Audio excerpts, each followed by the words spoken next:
Greetings, beautiful people. Welcome to the Nabis Kitchen. I hope you're having a fantastic day. And if you're new here, I would like to warmly welcome you to the family and to my existing subscribers. Thank you so much for all this love. Now let's make some fish stock.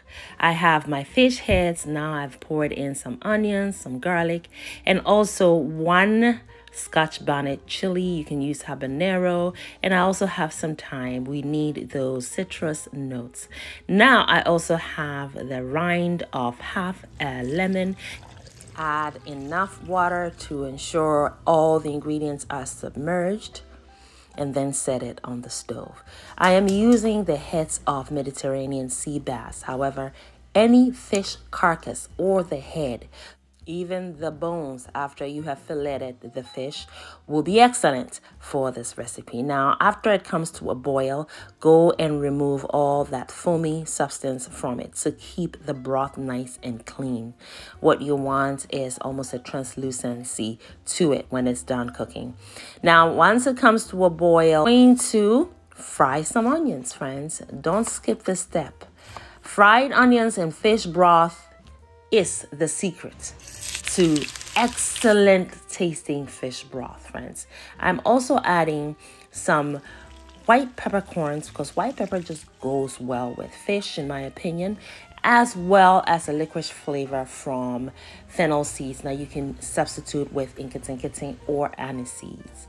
Fry those until you hear your peppercorns and the fennel seeds popping, and also the onions become fragrant. That should take under 2 minutes, and then transfer the fried ingredients into the broth.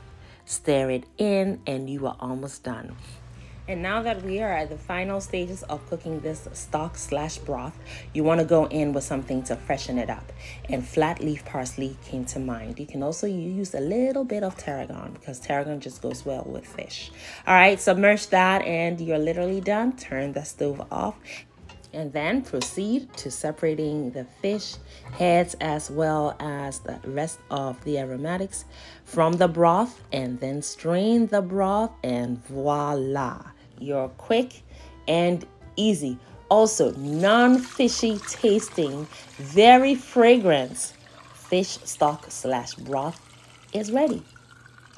Now keep on watching to learn how to store your fish broth.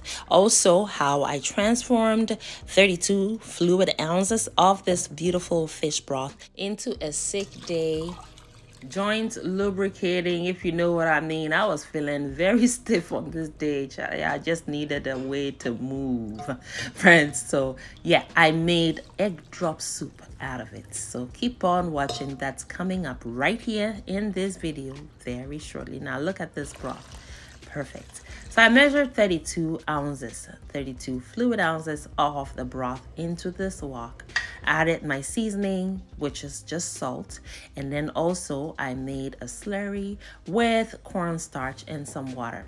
Set that aside, and I cracked 2 eggs into this other bowl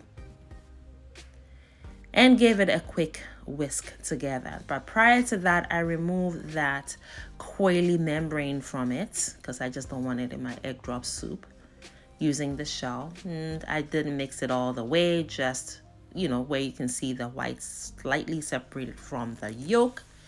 And then I brought the broth to a gentle boil, then followed up by adding the slurry. And the slurry is just to thicken up the broth a little bit. And that's just how you go about making egg drop soup, which is perfect for a sick day. So yeah, now it's come to a rolling boil, and then I go in and start stirring in a circular motion and pour in the eggs while still stirring.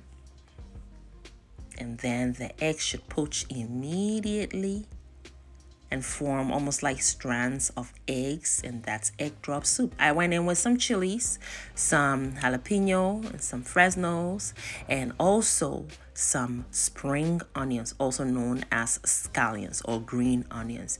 And there you have it, egg drop soup. And let me tell you, those joints, they started moving. Seriously, they really did. They were like, Sister Madame, get up. We got some places we need to be.